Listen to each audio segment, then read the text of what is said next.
नमस्कार दोस्तों, आज हम बात करने जा रहे हैं उस खौफनाक मामले की जिसने कई साल पहले हमारे पूरे देश को हिला कर रख दिया था, जिसका नाम था निठारी हत्याकांड। एक ऐसा नाम जो सुनते ही किसी का भी दिल दहल उठता है।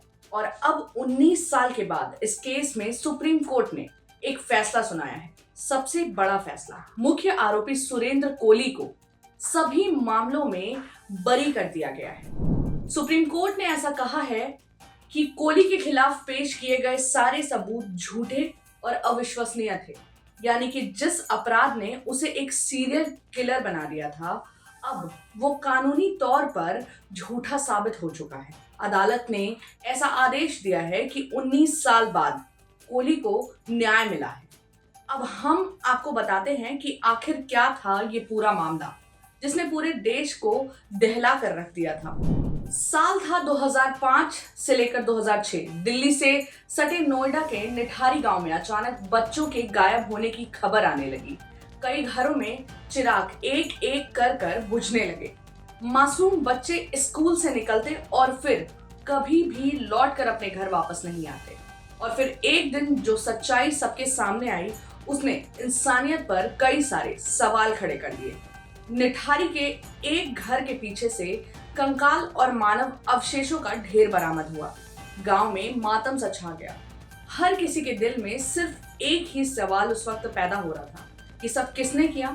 जांच आगे बढ़ी और पुलिस ने पकड़ा उस घर में काम करने वाले एक नौकर को, जिसका नाम था सुरेंद्र कोहली, साथ ही उसके मालिक मनिंदर सिंह पंढेर को। पुलिस का दावा था कोहली बच्चों का अपहरण करता, उनकी हत्या करता और फिर उनके शरीर के अंगों को खाता था। यानी कि नरभक्षण के आरोप तक उसके ऊपर लग गए थे।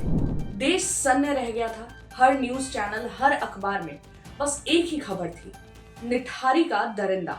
मासूम बच्चों की हड्डियां, खिलौने और कपड़े बरामद भी वहां से हुए थे। माता पिता की आंखों में सिर्फ आंसू और अनगिनत सवाल उस वक्त पैदा हो रहे थे। क्या हमारे बच्चों के साथ भी यही हुआ है? निचली अदालत में कोहली को 10 मामलों में मौत की सजा सुनाई गई। हाई कोर्ट ने भी उस फैसले को बरकरार रखा। लोगों को लगा कि उन्हें इंसाफ मिल गया। लेकिन अब 19 साल के बाद सुप्रीम कोर्ट ने जो कहा, उसने सबको हैरान करके रख दिया है। अदालत ने पाया है कि पूरी जांच में कई गंभीर खामियां थी। वैज्ञानिक और प्रत्यक्ष प्रमाण नहीं थे। डीएनए गवाह और जांच रिपोर्ट सब कुछ अस्पष्ट और विरोधाभास सी नजर आ रही थी।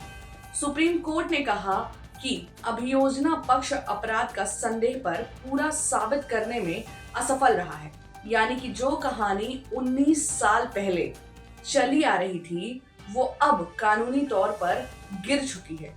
अब अदालत के आदेश के बाद सुरेंद्र कोहली की रिहाई प्रक्रिया शुरू हो चुकी है। साथ ही साथ उन्हें रिहा करने का सोचा जा रहा है। वहीं उसका मालिक मनिंदर सिंह पंढेर पहले कुछ मामलों में बरी हो चुका है। लेकिन सवाल हमारे मन में अभी भी वही है, अगर कोहली दोषी नहीं था तो फिर वो सारे बच्चे आखिरकार कहाँ गए? वो कंकाल किसके थे? और वो माताएं जो आज भी अपने बच्चों की तस्वीर थामे बैठी हुई हैं, क्या उन्हें कभी उनका सच्चा इंसाफ मिलेगा या नहीं? निठारी हत्याकांड सिर्फ एक केस नहीं, बल्कि एक रहस्य और दर्द की कहानी है। 19 साल के बाद अदालत ने तो ये कहा है कि कोहली निर्दोष है, पर क्या समाज इस फैसले को स्वीकार कर पाएगा? और आप क्या सोचते हैं इस मामले में? क्या सच में कोहली निर्दोष था, या फिर न्याय की जंजीरों में कहीं कुछ और ही अधूरा रहस्य छिपा हुआ है? अपने विचार हमें कमेंट सेक्शन में जरूर बताइएगा।